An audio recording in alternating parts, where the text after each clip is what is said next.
Buenas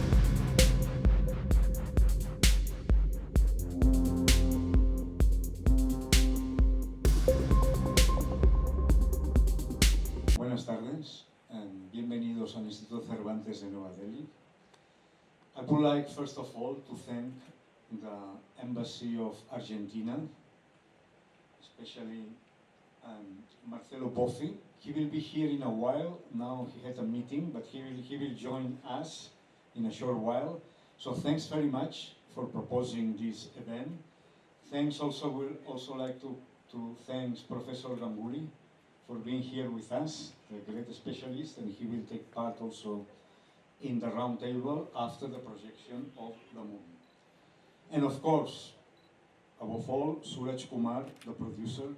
Thanks, Suraj, for being here with us today. We know today is a very special day, and I would like to thank also the Indian diplomat, Abhay, for being here. Thanks for being with us, an old friend of the house. And very especially the film critic Murtaz Ali, whom you know, and he's a very loved person here in the Cervantes. He's already created several retrospectives, and having him here is always a delight. But we are here today to commemorate the birth of Rabindranath Tagore, which was on 7th of May in 1861. And this is a very special occasion, And we are showing really a movie which is a unique movie, and really having the producer here is very special.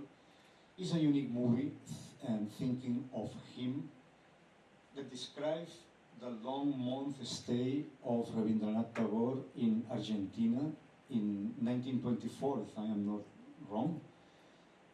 He stayed 1 month there. He was hosted by Victoria Ocampo, a very well-known literary figure, and a key person in the relation with Tagore with the Hispanic world. And I just would like to say something about Victoria Ocampo. Two things that show the devotion she had for Tagore. And the first thing is that when she learned that Tagore was traveling to Peru, but that Tagore was ill and needed some medical treatment, he offered to host Tagore in Buenos Aires for 1 month. And to be able to do so, she had to mortgage her jewelry. And with that, she ran a beautiful mansion in San Isidro, and it's where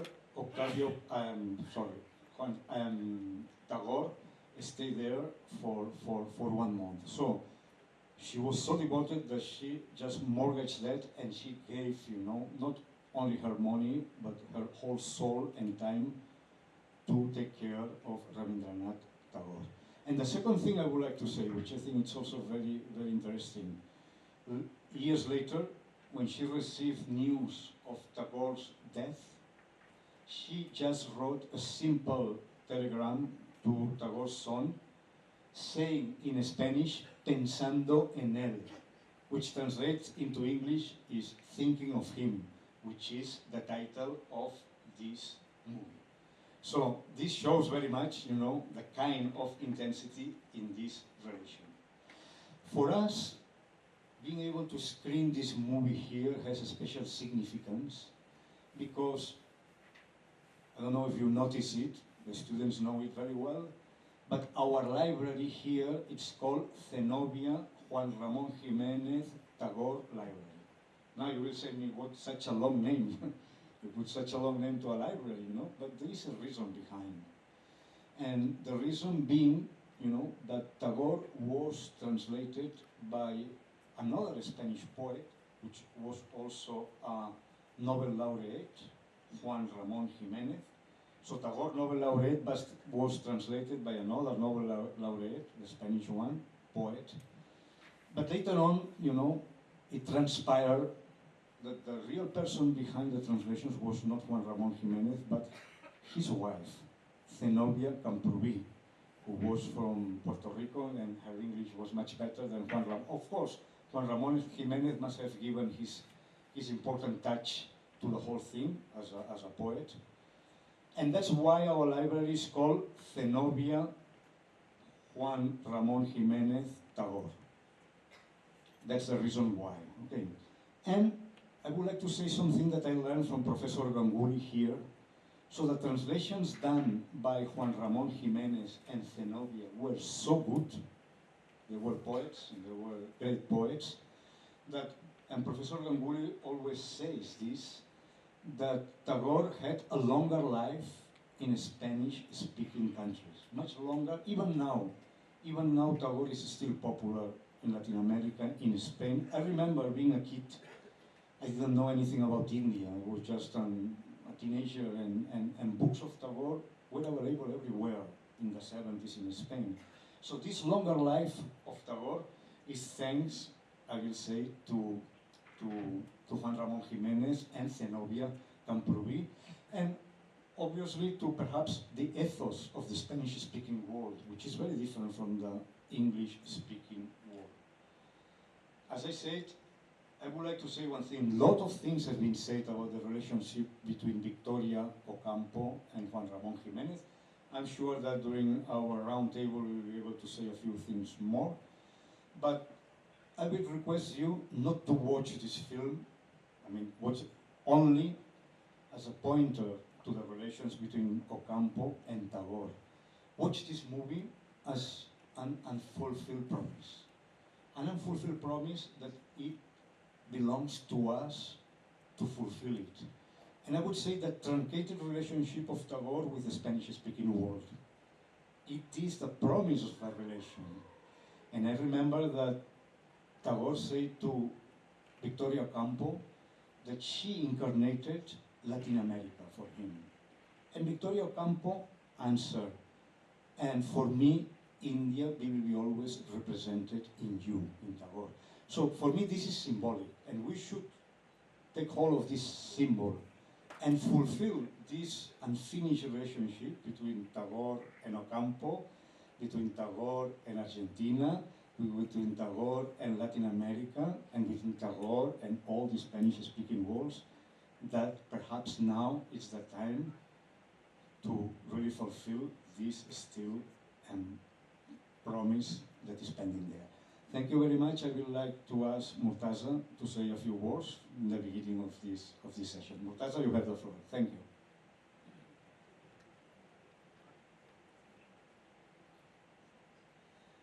Thank you so much, Oscar. It was such a wonderful way to take us back, in time. And this film is actually really a time capsule.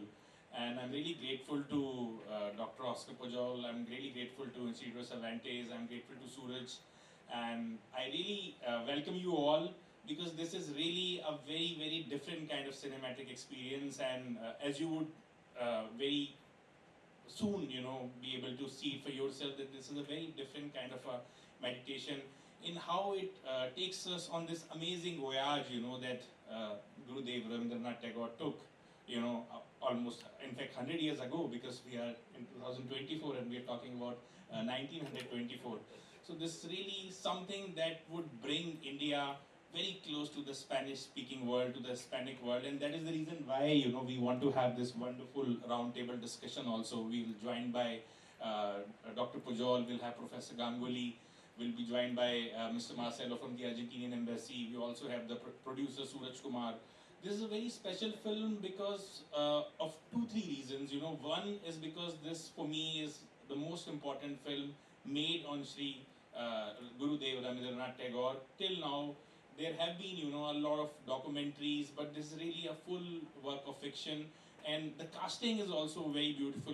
Victor Banerjee is really one of my favorite actors. So how it all comes together is through this film, because this story was actually doing rounds, in the literary circles. The scholars were talking about it.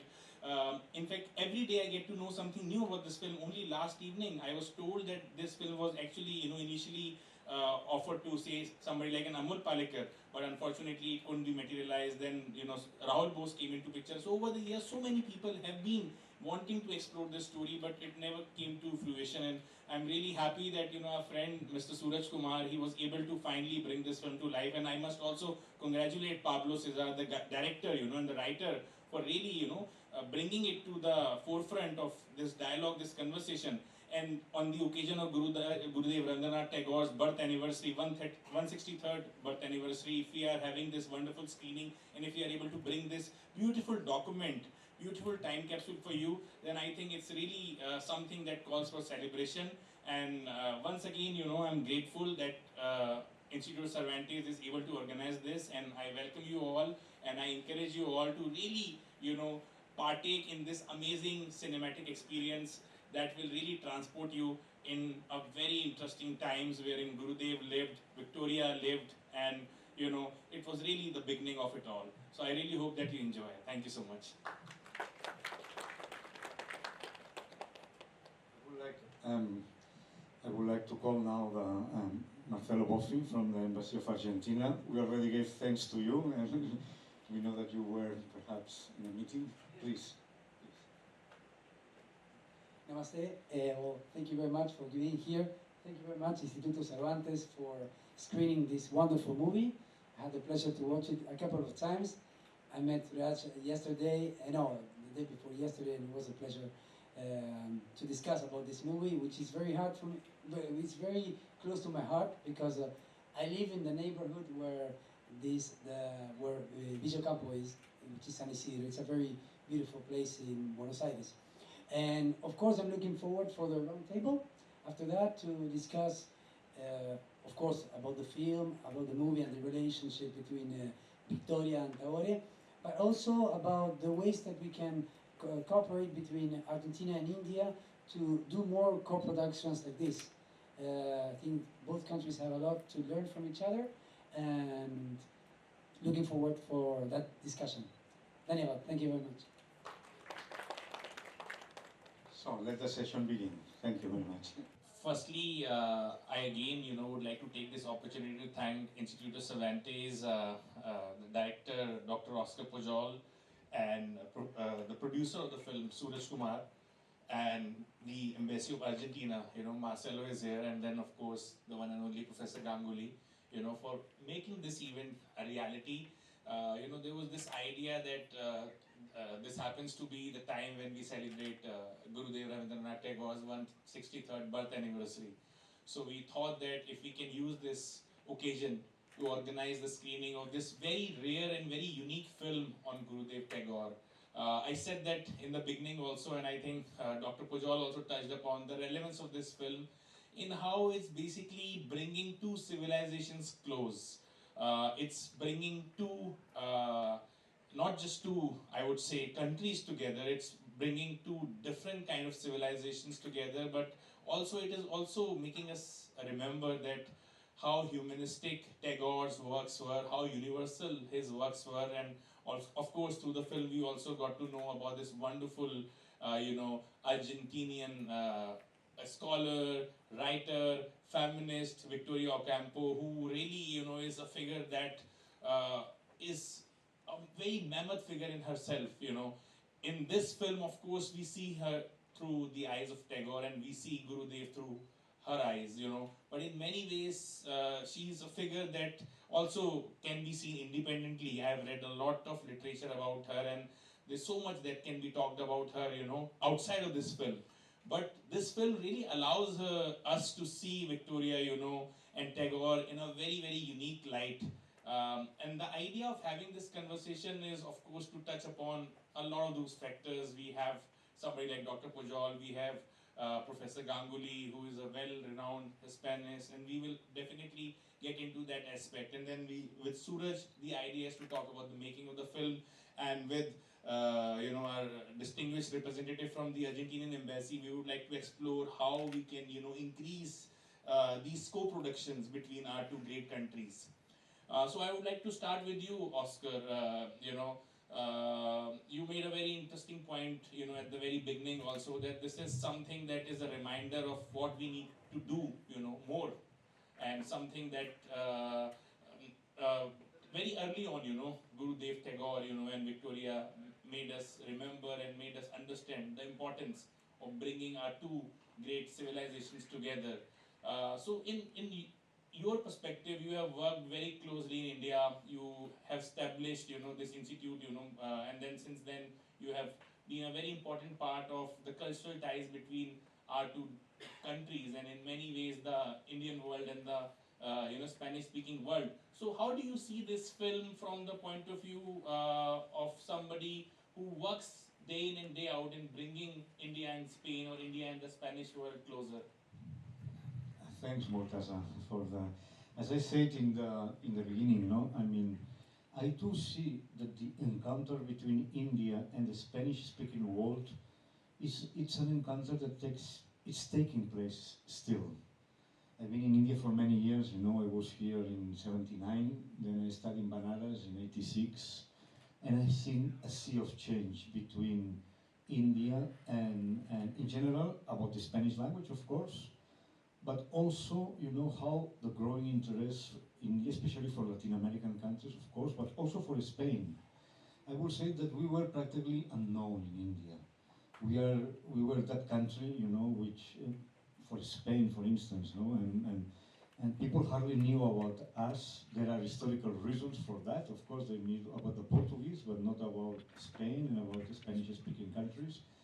And I think I always thought, you see, that there is a commonality of feeling, I would say of aesthetic feeling between India and Spanish-speaking countries.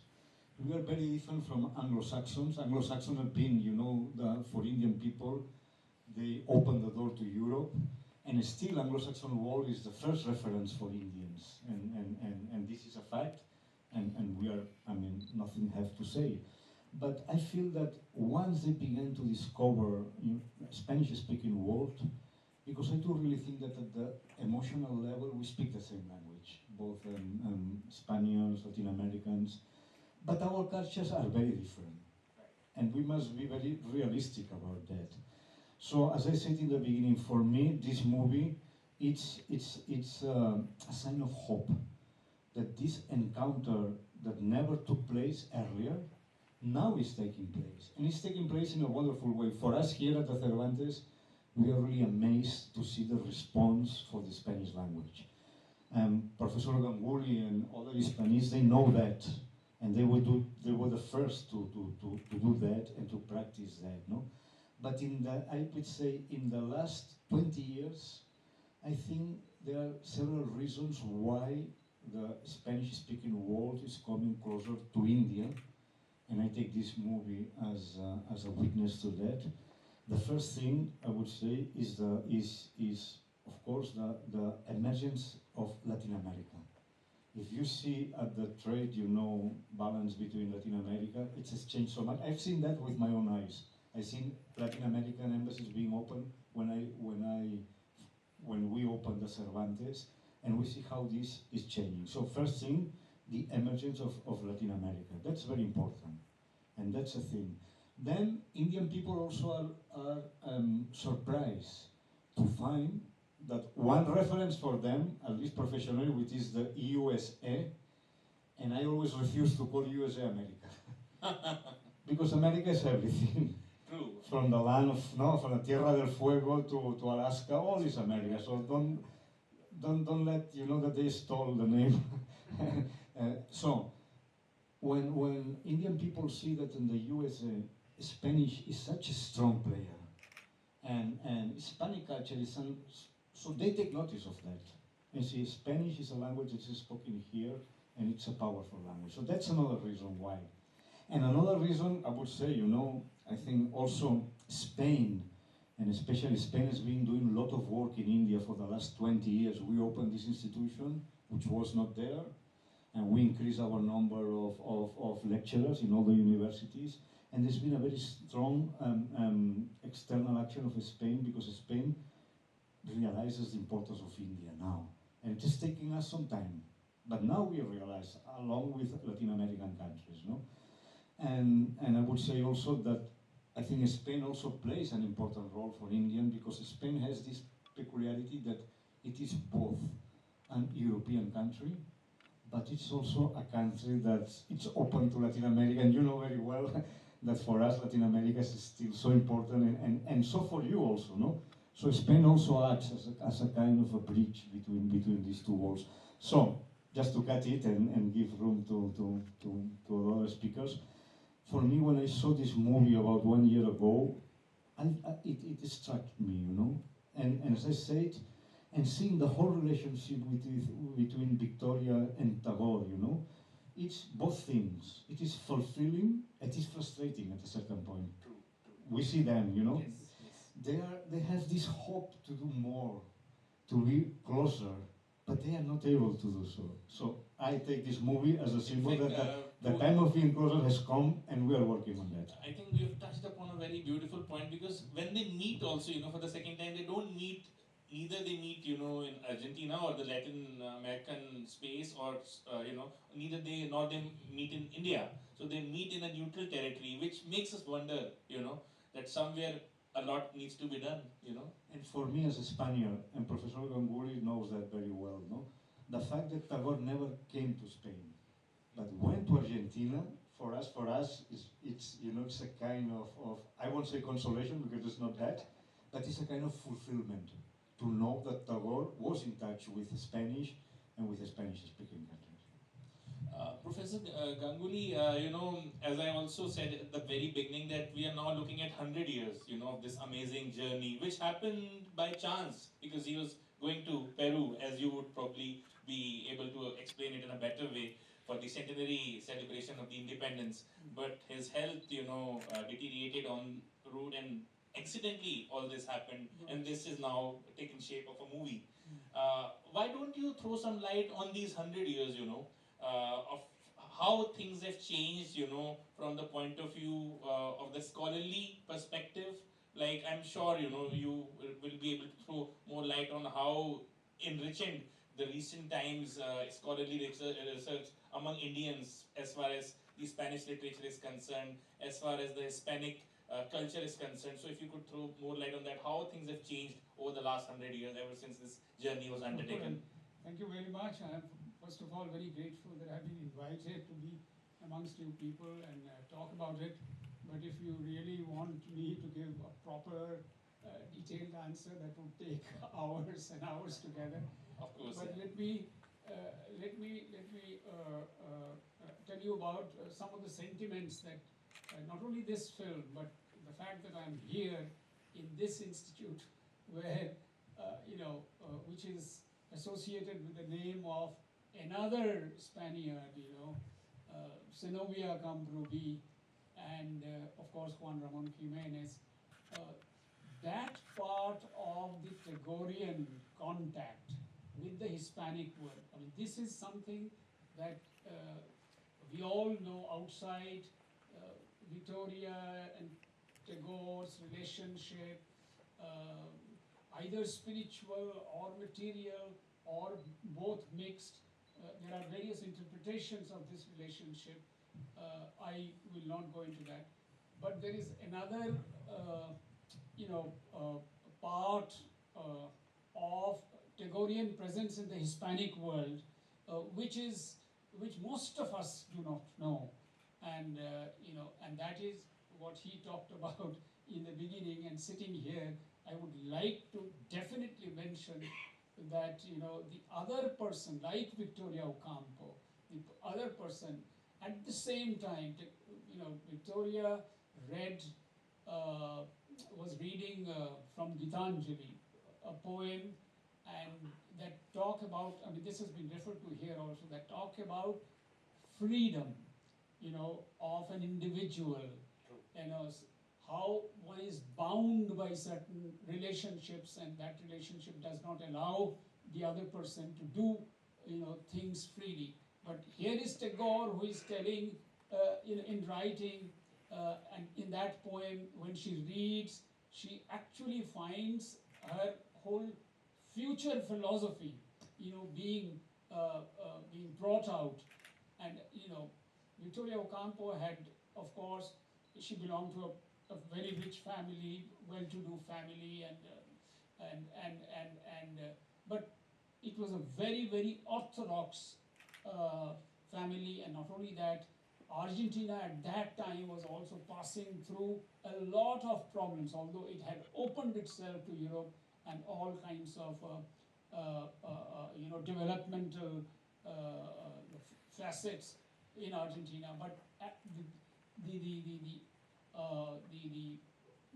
some of these families were so orthodox, and Victoria Ocampo was a completely different person. This is one of the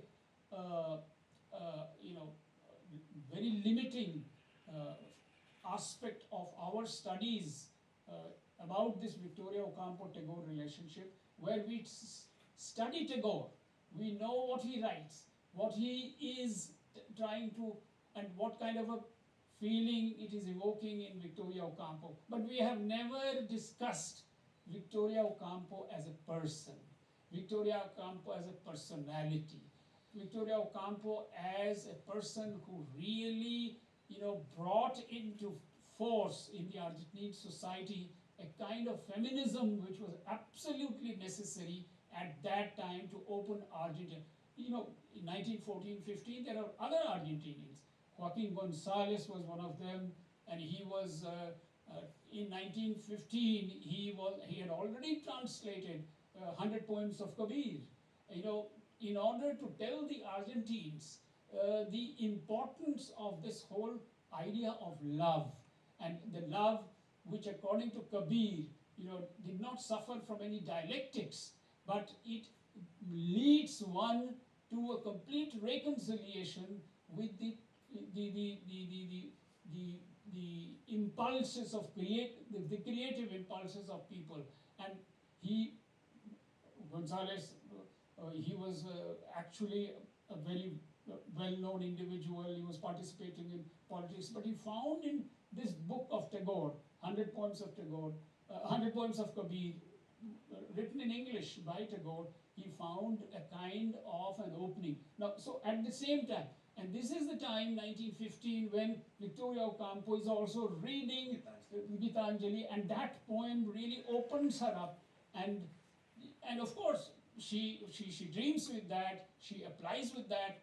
Applies that in her own conduct, insofar as the other people are concerned, his relationships, his friends, etc. His lover, her husband, and another person whom she loved, etc. This went on in her life, but this was 19, and she never expected that she would meet Tagore.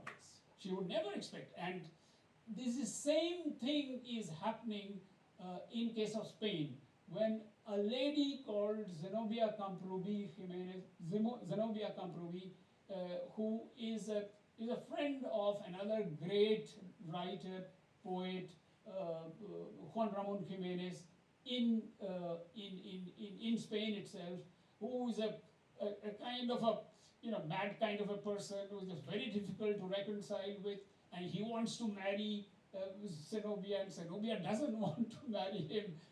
And Zenobia, at the same time, she is reading at the same time in 1915, a poem, and she is so fascinated. She writes, she translates it and sends it to Juan Ramón Jiménez, and then you see, whole world of the Tagorean literature is open for Spain. For the next 8 to 10 years, imagine, this has never happened anywhere in the world with any example.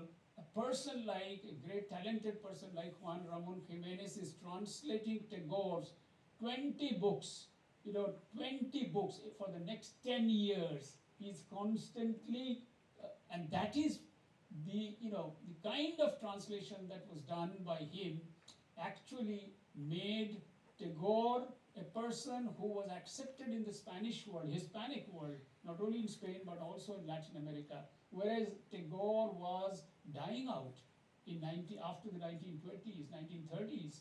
Tagore was disappearing in the rest of the world, in Europe, in the Western countries he was disappearing. But it was only in the Hispanic world that he, because of the kind of translations that Juan Ramón Jiménez, you would be, probably you will be very surprised to know that, Tagore's English translations, they were the basis for Tagore's, this was translated from Bangla. From the English version was translated,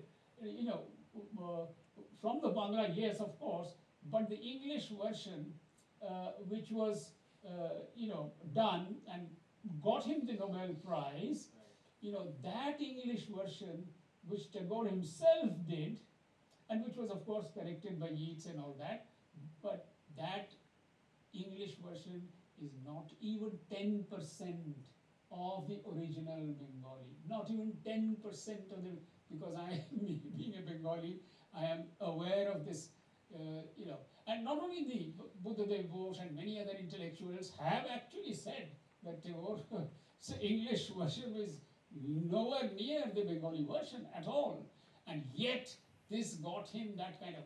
But what happened with the Spanish version? Juan Ramon Jimenez, and this is the magic of literature.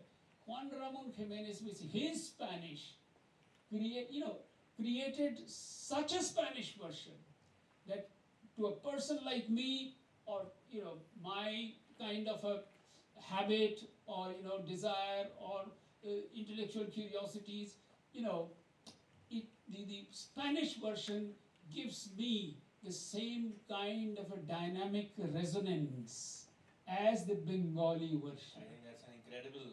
This is the most incredible part of a person like Juan Ramon Jimenez. Now, so they continued doing that. Of course, he took some liberties. He was not like André Gide, for example, in French, who translated very literally, not even translated, not even changed a single word, exact literal translations. And from the André Gide version, Victoria Ocampo had actually, got this idea of what Tagore was about, that freedom that he talks about, which actually opens her. Now, not only that, before meeting Tagore, Victoria was already writing about India. She has written about, in La Nación newspaper, she had written about Mahatma Gandhi, she had written about Tagore, people who were criticizing Mahatma Gandhi and Tagore, she was defending them in the La Nación paper, and this is the beginning. And fortunately for her, Tagore arrives, and because of his illness, he has to be there, and this continues.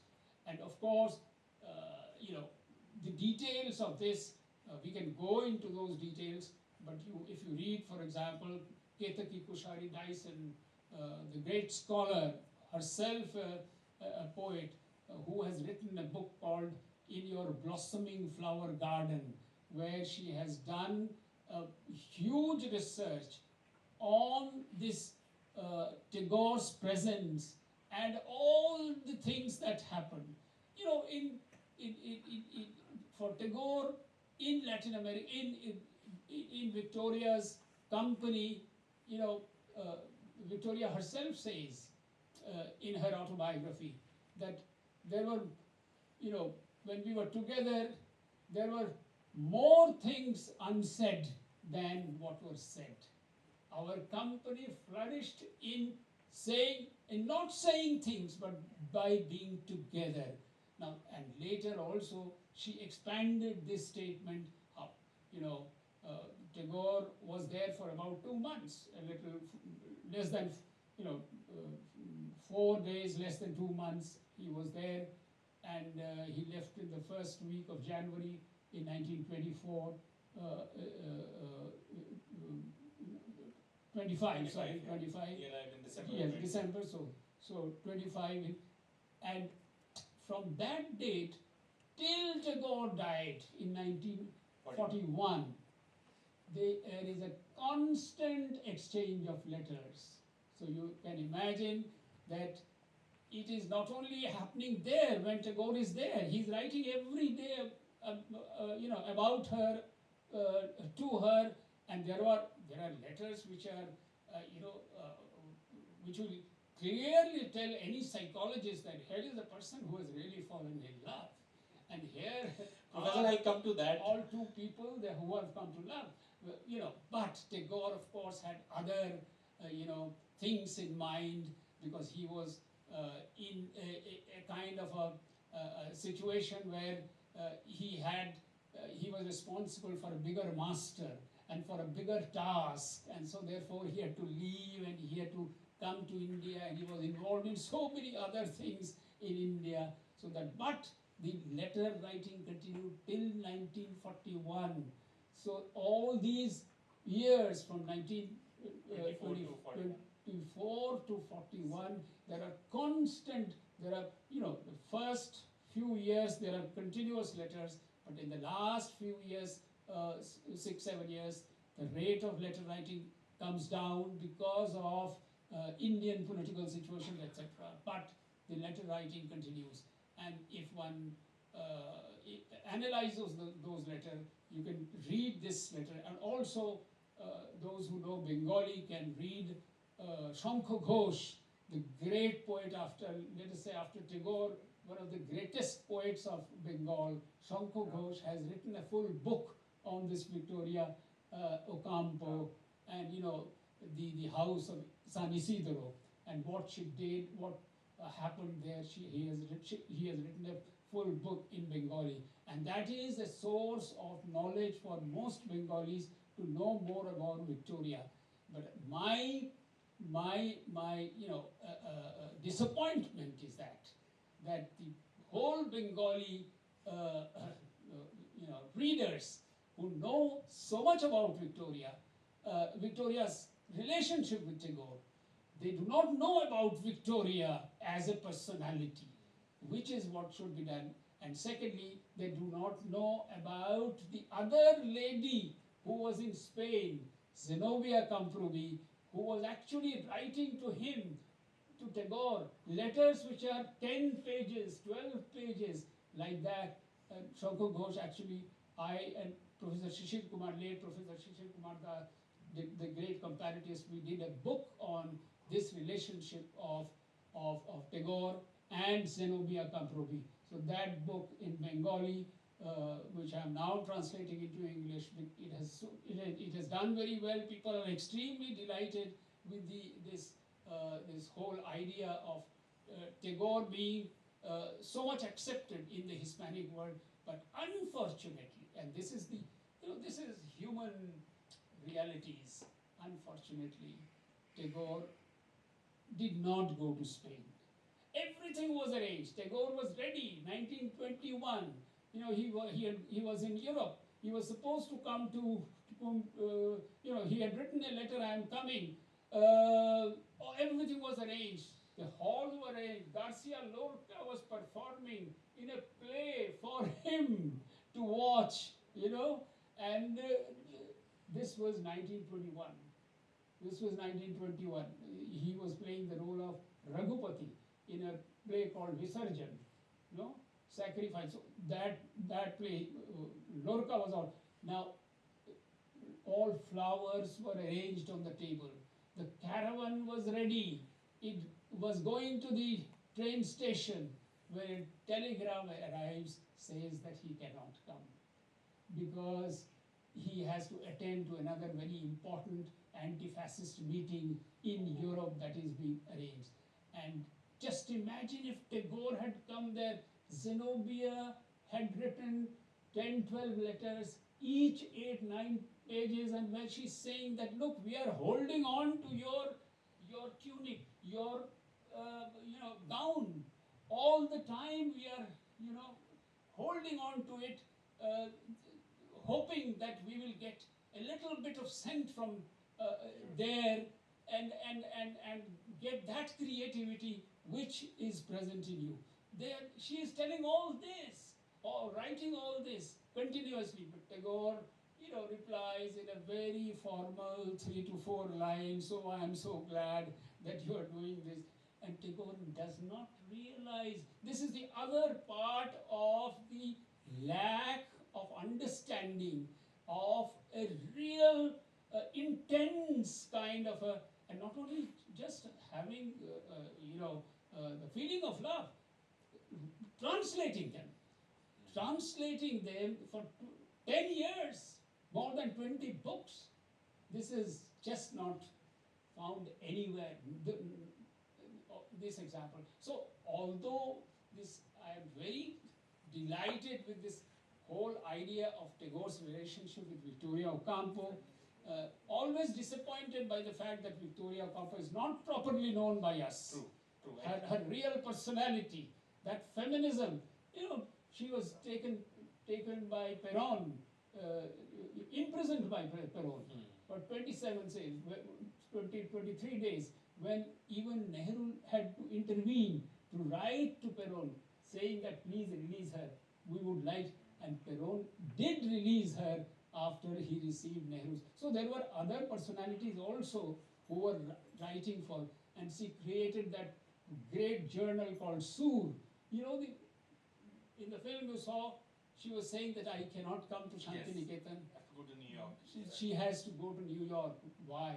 Because she had to meet Waldo Frank, the great writer in the United States, who was collaborating with her to create the journal called Sur in Argentina, which would be a mouthpiece for a diversity of cultures, not just one limited idea of Latin America, symbolized in Argentina, but something that can be. That is why Victoria Ocampo, not only Tagore, she was a friend of Kaiserling, she was a friend of Ortega y Gasset, she was a friend of so many other big names, and she always associated with them, and she knew them, and she wanted to have that kind of a diverse culture for Argentina. So, of course, we at present, our young students at present, should go into all these aspects of the Hispanic world, of these Hispanic personalities, in order to understand the cross currents, the undercurrents that are there in this relationship that we already have, or which can be developed, which could not develop because of our imperial situation. We were colonized by Britishers, and the Britishers never allowed the Spaniards to flourish here. The journalists who wanted to come and do work in India and tell the outside world about the colonization, they did not allow the Spaniards to do it. And there was journalists from Kritika, Fernando Fernandez Arias, who came to India, met Gandhi, went around so many places and wrote about India. But this did not I'll continue. come to you. We'll No, I'm explore so this. sorry. I'm We'll so come sorry. to this. I want to explore a little more on this. Okay. I'll come back. Okay. But I want to come to you. From the contemporary perspective of the Argentinian embassy. We met a few days back, and you showed me this wonderful, agreement, of making films. And since Suraj is also here, and since we are also talking about possibilities of exploring more, these dimensions, could you throw some light on where we stand right now and how we can further this urge to make more films that bring in Argentina and India further closer through cinema? Of course. Can you hear me? Yeah, perfect. Oh, thank you very much. Super interesting what you were discussing there. Thank you very much. Well, just 2 words about Argentina cinema. I don't know if you all are familiar, but Argentina's cinema has a long history. It dates back to the ending of the 19th century. Throughout the 20th century, the sector grew to become one of the most important film producers in Spanish-speaking world.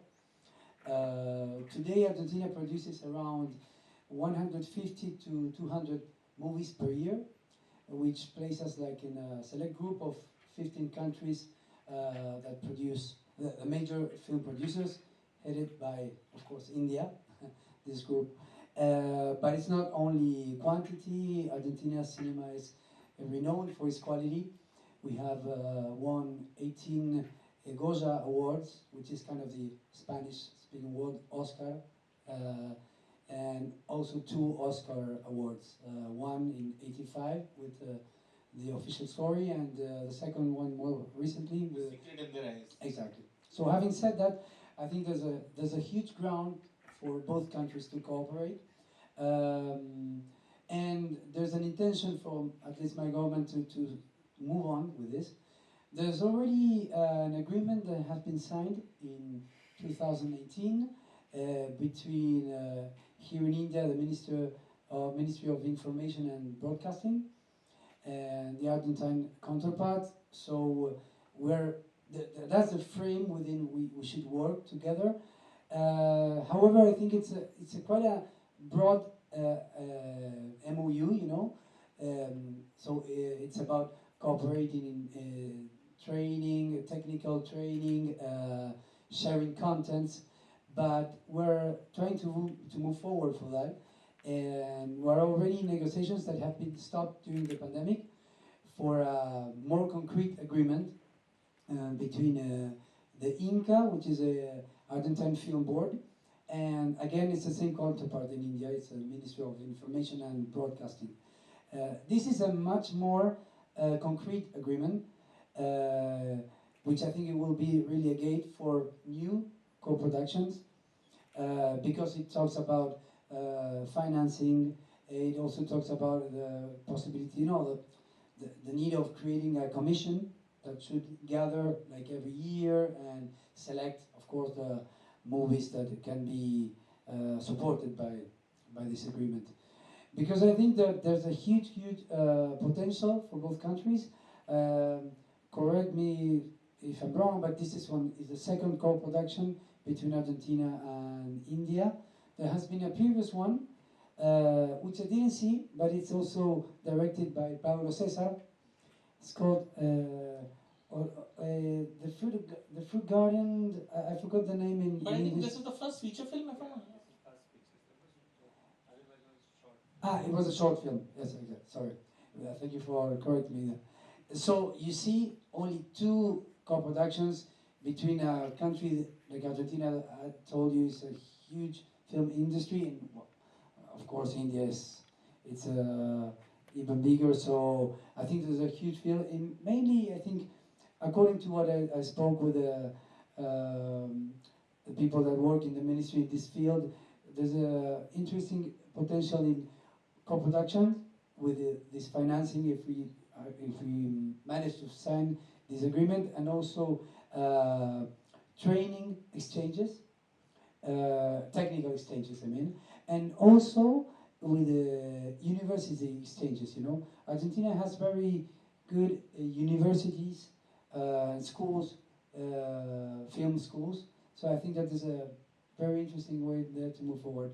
And last but not least, because we were discussing with you guys the other day, also with Oscar, and what Professor says is like so accurate, is that we have a program in the ministry called Programa Sur for translating masterpieces, Argentine masterpieces, into Hindi, Bengali.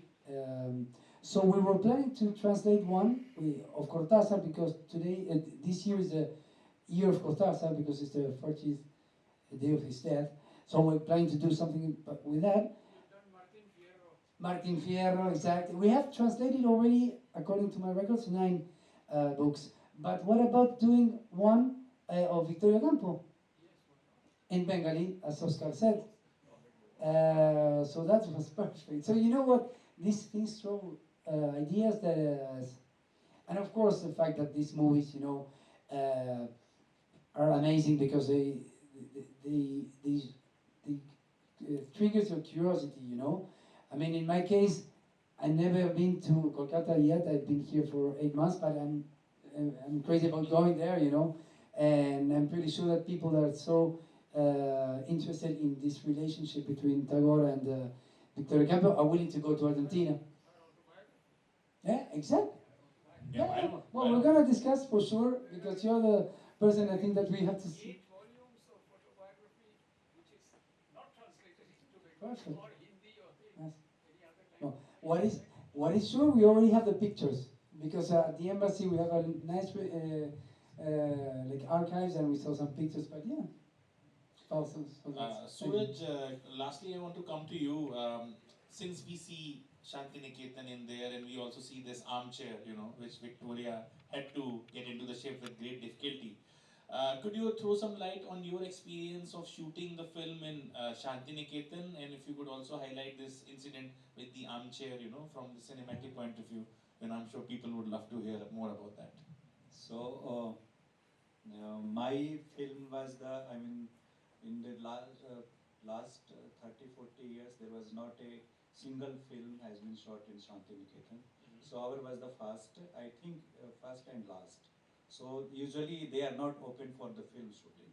So Shantiniketan is little conservative in that way. So after lots of efforts through the ministry, through the embassies, and through my other channels, I got the permission. I think they have made a what you call the script committee, and in that script committee, Mr. Shankha Bose was also in the script committee. So after lots of efforts, we got the permission for the shooting. But again, we were facing some other difficulties, like here you have to do, there you can't do, that sort of thing. But for the armchair which you have mentioned, we wanted to have that armchair in original one, but that they have kept in the museum. So they don't allow to even touch the, what you call the armchair. So that is still there. I touched it. So what I did, I clicked the photo and I made the prototype. So and the same chair we took back to Argentina. Wow. So because in Argentina we were having the shot of the same armchair. So that sort of thing. So we were having these kind of difficulties, like the production difficulties. So if you are dealing in a short budget, so these are all the luxury things, which usually the luxurious kind of budget, I think only they can it find. wasn't a small budget in terms of Inca. I think it No, was one of the yeah. biggest. Yeah, for Inca, yes, it was the biggest. That when the year which we got the funding from Inca, that year they have given us the maximum budget for this film, even for any other country. So we got the maximum budget from the Inca. I think they have provided 60% of the total funding, yes. And 40% was my own funding. Yes. I particularly love the black and white cinematography. A lot of people usually they do these days is they use digital, and they sometimes would shoot in color and then they would desaturate. For me, the dynamic range just doesn't work. In this, you shot on actual film. Yes, actual. And I think you had to get it sourced through Kodak, but it was Yes, not very yes. easy for you to. So these things, when I discussed with the Pablo Cesar director of the film. So I said, why don't you shoot in a digital format? Like the costing will be little less. So he said his first answer was cinema will be made in the cinema format. So digital can't be like format of cinema. So his all film is even like the currently which he is shooting, and his all film is shot on either on 16 millimeter or 35 millimeter. So always he shot in the film format. So we were having problem of procuring the black and white. In India, there was a little stock of Kodak, but the colored stock, not the black and white. So we ordered Kodak especially to US to ship part of the stock in India, because the maximum scene was shot in supposed to shot in Argentina. So 60-70% stock has to be shipped to Argentina. So some part of a stock we procured in India and some part of a stock. So Kodak especially made a stock for us. They stopped making the stock of the For black and white, 35 millimeters. So this was a big hurdle for us also, And in Kolkata, we were not having the live processing lab. So what we used to do, like during daytime we used to shoot, and the evening time we used to one of the production guy and DOP. For 3 days we did the same exercise. DOP from Bolpur to Kolkata and Kolkata to Mumbai, just to process the negative and see the actual images. Are we on the right path, or we had to change the the things. And we were having 2 camera setup. One was because in Kolkata the camera was not available, so we hired from Mumbai 2 camera unit.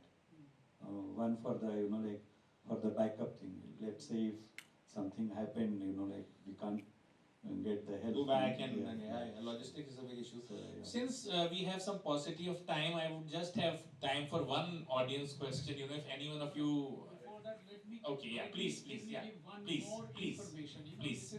This is the 100 years of this relationship. Yes. Victoria Ocampo Tagore relationship, 100 years, and so 100 years, 24, 24. So all over India and Bangladesh, now this year, Tagore songs which talk of love, they are being particularly, sung, organized in huge number, whether in Delhi or in Calcutta or in Bangladesh, this is what is going on at present. Tagore songs, Tagore wrote more than 2,500 songs. Rabindra Sangeet. Rabindra Sangeet, all Rabindra Sangeet. But out of those 2,500, and he gave tunes, notes, everything to the, you can't move from there. Nobody else has interfered in that, putting notations there. So out of that, more than 400 are love songs. Wow. 400 are love songs. And in these love songs, there is a whole collection which is called the collection Puravi, and this Puravi was dedicated to Victoria Ocampo by Tagore. Unfortunately, I had the original copy of that given to me by the secretary of Victoria Ocampo, Rene Maria Cura, who was a friend of mine, and along with 12 other important items that Tagore had given to Victoria Ocampo, and also included some of the gifts that Mrs. Indira Gandhi took to Argentina when she met Victoria Ocampo. I think we saw the pics. We have a picture. You have a pic. So, out of that, now, Rene Maria Cura was trying to actually give those 12 items to some good organization which could preserve them. But she did not, she was not successful, and she finally, she said that I am becoming old, I am going to die, I am giving you one responsibility. Take these 12 items and give it to the organization you think which can preserve it for a long time. So I finally was able to, contact the Shanti Niketan, because the Vice Chancellor at that time was one of the ex-professors from JNU. He knew me very well, so he invited me. So we had a lovely function, and where I donated all those, items, which included records and books and so many things, and this is very important, and a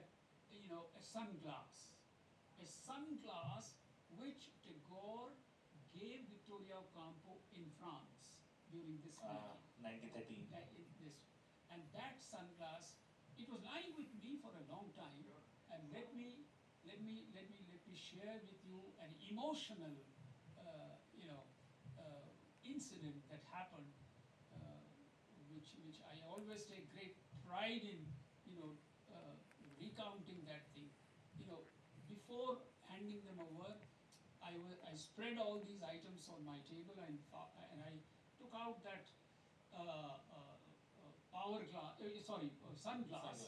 sunglass, and I thought, let me use it. Why can't I use it?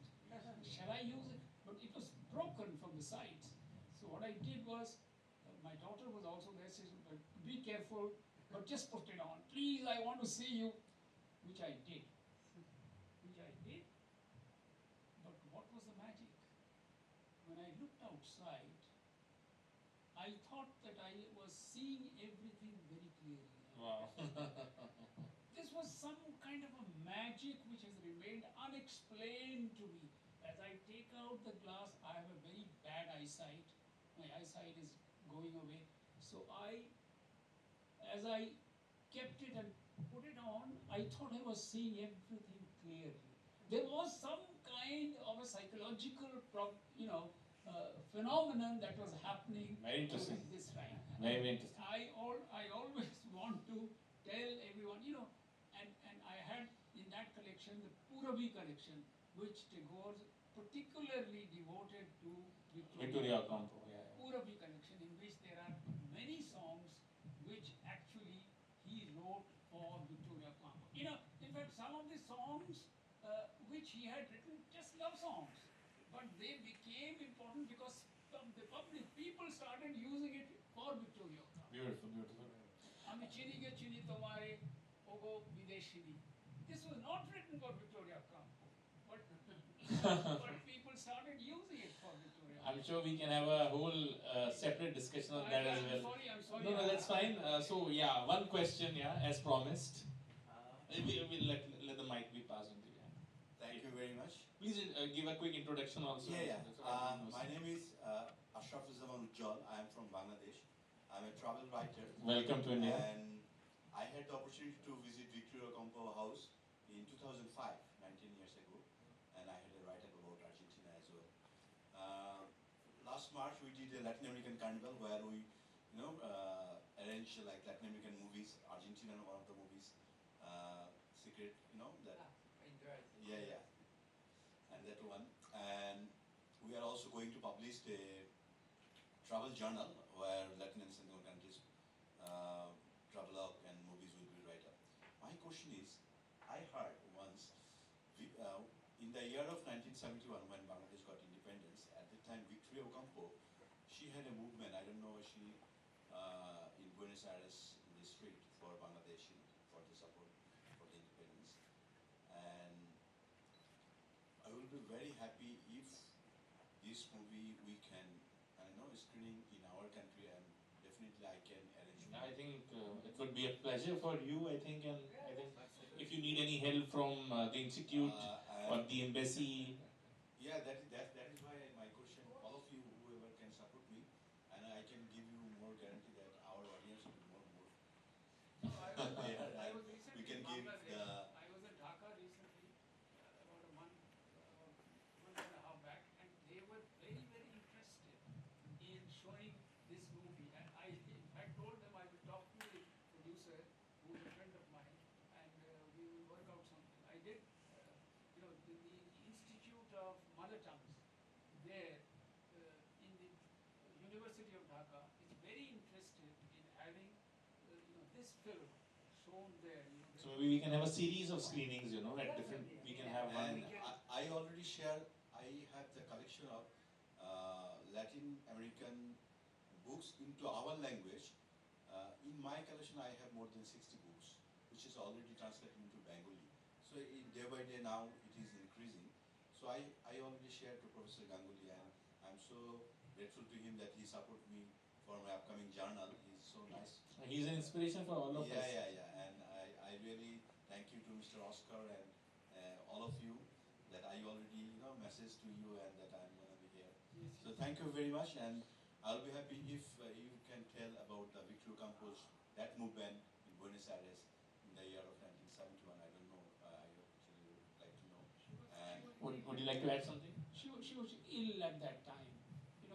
Victoria Ocampo at the last stage, she was suffering from mouth cancer, and she was in hospital for quite some time, and then she came. But she never showed any kind of suffering. She met people, whoever wanted to come, and she did not show her one side of the face, and always on the other side. And she was always so lively and creative that she said, okay, I take a photograph. Yes, I will. You can photograph me, of course, but let me show my left side.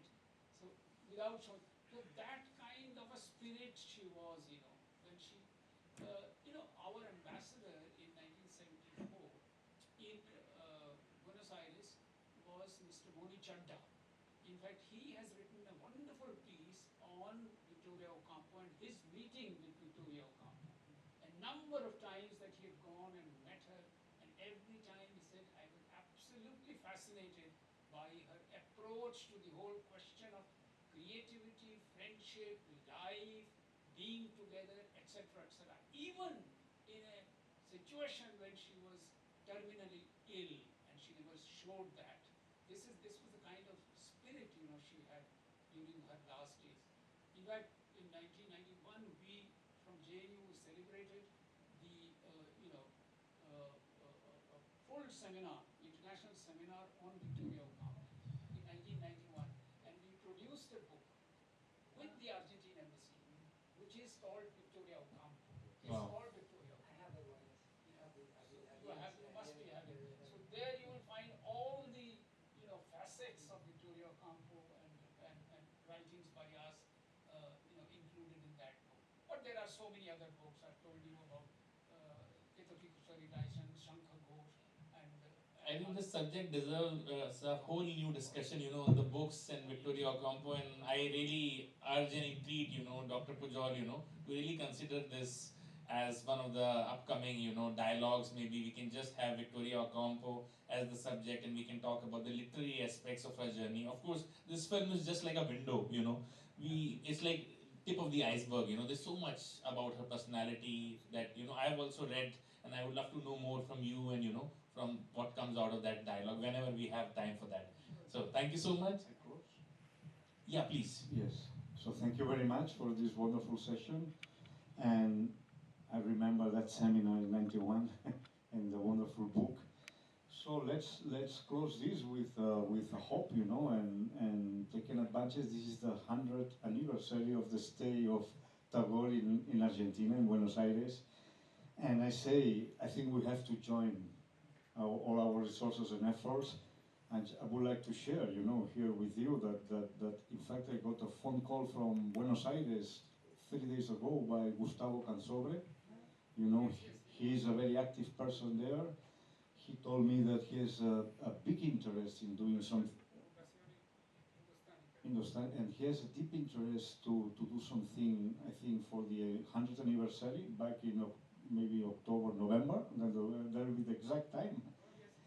He has already approached the ambassador Riva Ganguly, who, and I talked to her yesterday too. So we need more Indian institutions to come aboard, but let's make true This this celebration is going on throughout the year. throughout the year. Now he's doing something in Brazil. Yes, So- you're right. He he's told me. speaking Portuguese. I know. He's Portuguese too. So let's hope that we can join our put together all our efforts and institution, and and thanks to Professor Ganguly. I think what he's told here, it's priceless. Yes. Those things, that are with the man, are inside him, and thanks for sharing all this. I didn't know many things. I've been knowing you for so many years, but I didn't know that you were able to wear the sunglasses of Tagore and get. So thanks very much, Mr. Boffy from the embassy, and Mr. Kumar. I mean, your inspiration to do this movie. We are now benefiting from it. Mr. Murtaza, you are a friend of the house and so knowledgeable. And what to say about Professor Ganguly, who is, and we're so grateful for you sharing all this information with us. Thank you very much, and let's conclude here this session. Thank you.